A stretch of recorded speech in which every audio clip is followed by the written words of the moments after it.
cabelos que a gente acaba perdendo, eles vão nascer de novo no mesmo lugar? Como é que é isso? E sim, a queda de cabelo pós-parto, ela ocorre geralmente após o terceiro ou quarto mês do parto. Não existe fórmula mágica quando a gente fala de cabelo. Em alguns casos, o excesso de vitaminas também, sem um acompanhamento, sem ver a real necessidade, pode até piorar essa queda.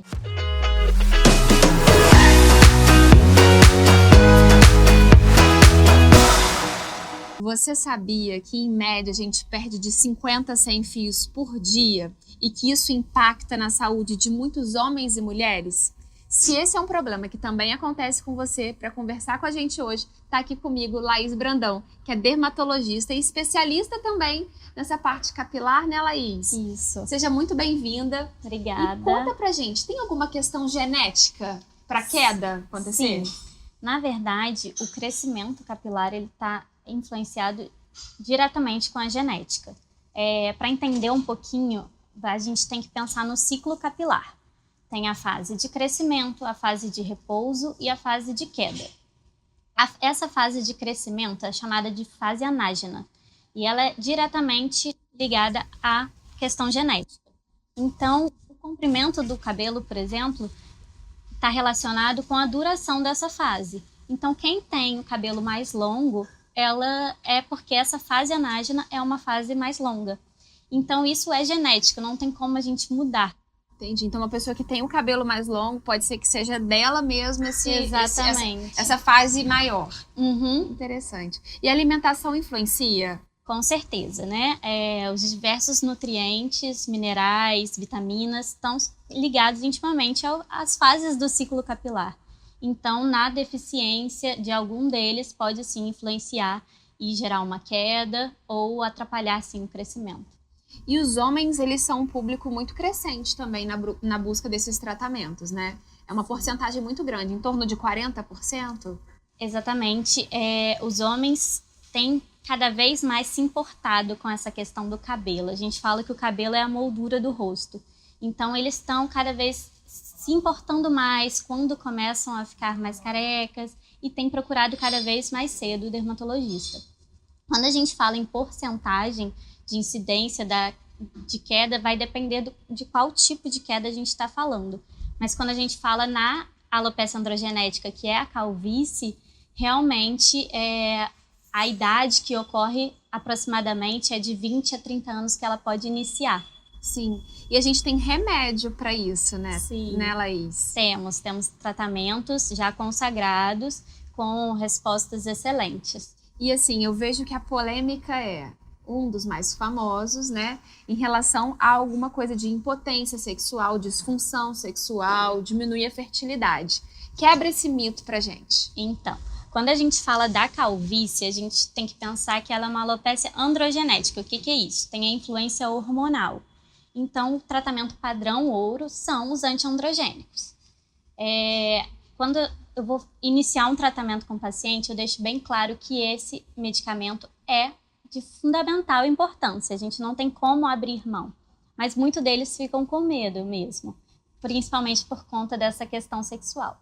De fato, tem descrito na literatura que pode existir esse efeito colateral de impotência ou a diminuição do libido, porém, na prática, não é o que a gente vê 100% dos casos. Na verdade, o paciente fica mais com medo de acontecer e o psicológico acaba influenciando do que, de fato, a medicação causar isso. É verdade, porque a gente sabe que o ciclo do desejo sexual, essa questão, ela é bem extensa, né? Sim. Então, não é só uma questão pontual ali. Exatamente. E colocar na balança, né? Uhum. O que tá ali mais acontecendo. É claro que, assim, o fator psicológico vai influenciar. Então, se a pessoa já vai com medo da medicação causar, provavelmente ela vai... Já vai ter um bloqueio ali. Exatamente. Às vezes nem é a função da medicação mesmo que está acontecendo, e sim a parte psicológica. Isso tudo tem que ser conversado, bem esclarecido antes de iniciar a medicação e durante o tratamento também. E nada que seja uma coisa irreversível. A pessoa também tem que se dar a oportunidade de fazer um tratamento, ver como é que vai responder,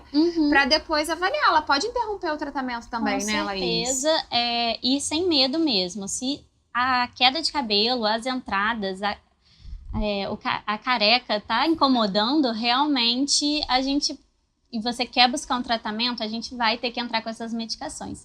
Então, ir sem medo para poder realmente a gente ver o efeito. E se caso acontecer algum efeito colateral, a gente vai discutir em consulta se tem que diminuir dose, ou se tem que parar com o tratamento, ou se são outros fatores que estão influenciando nesses efeitos colaterais, se é de fato mesmo a medicação. Entendi. Então, tá gostando do conteúdo? Se inscreve no canal, ativa o sininho aí, fica ligado que toda terça-feira tem vídeo novo por aqui. Laís, alopécia é um termo genérico para falar sobre calvície? Explica melhor isso.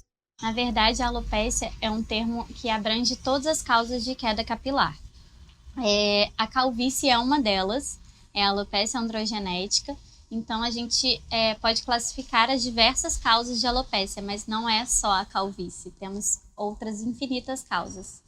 E assim, os cabelos que a gente acaba perdendo, eles vão nascer de novo no mesmo lugar? Como é que é isso? Então, isso depende da causa da queda. Existem as alopécias cicatriciais, que são aquelas que são definitivas. Infelizmente, não tem como ter aquele cabelo novamente, e as causas não cicatriciais. Quando a gente fala da calvície, do eflúvio telógeno ou da alopécia areata, elas são não cicatriciais, ou seja, elas têm como reverter.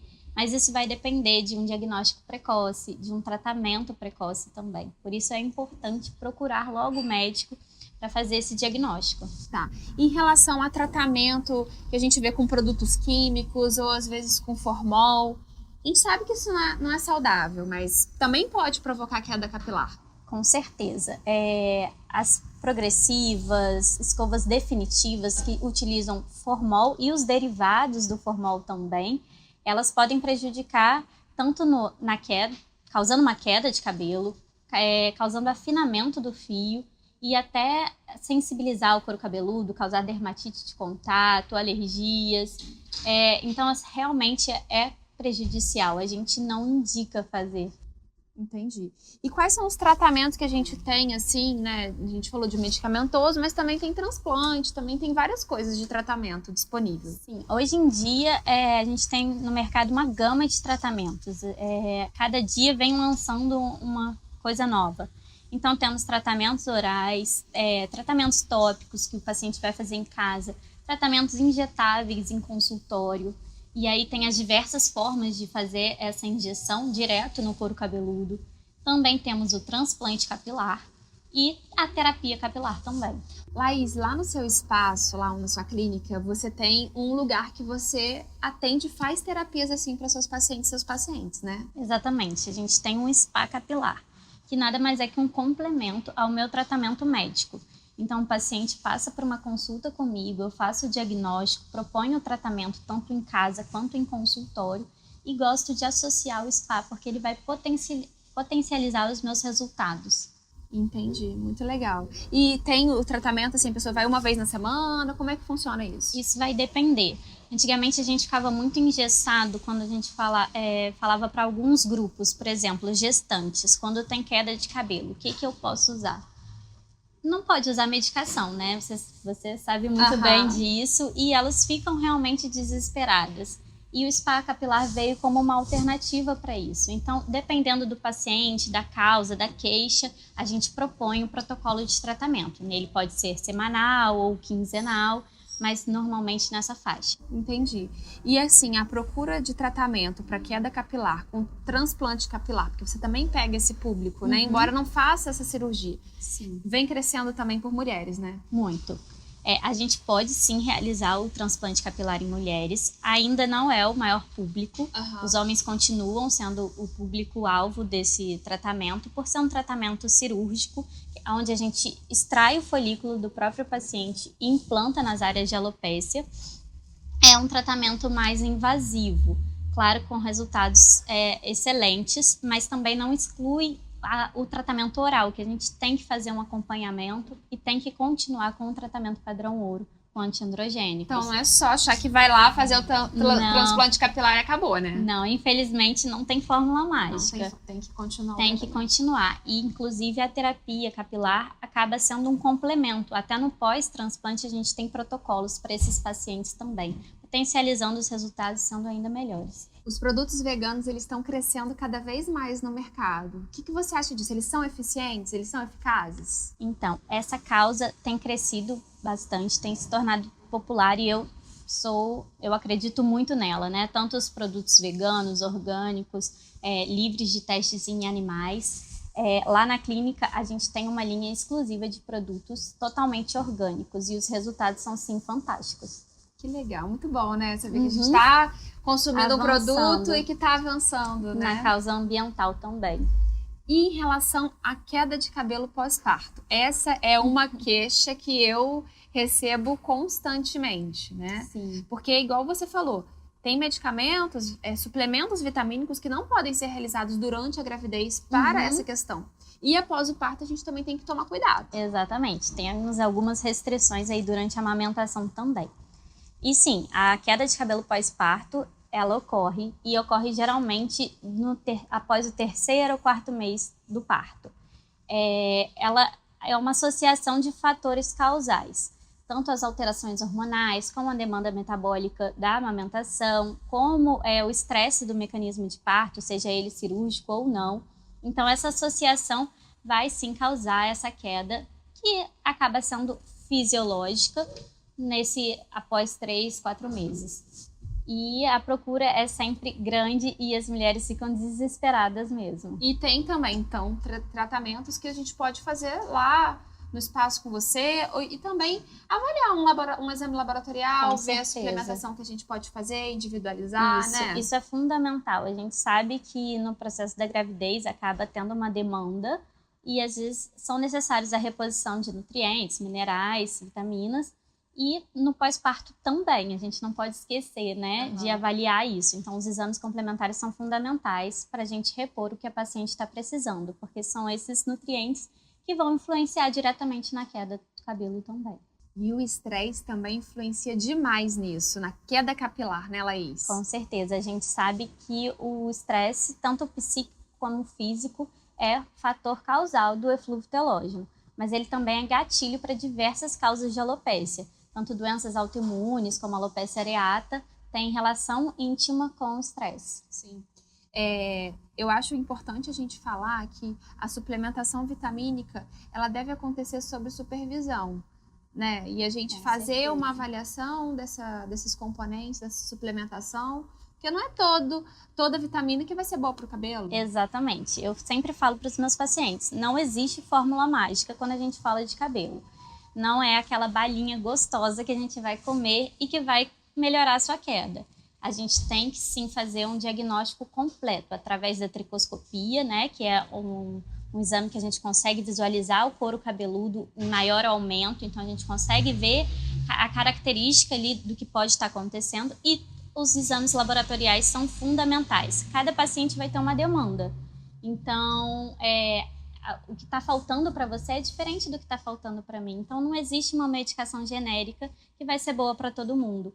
Em alguns casos, o excesso de vitaminas também, sem um acompanhamento, sem ver a real necessidade, pode ser até piorar essa queda. Sim, tem uma coisa que eu já falei uma vez, que antigamente as pessoas traziam muita suplementação vitamínica de fora. E nos Estados Unidos, por exemplo, o flúor não está na água.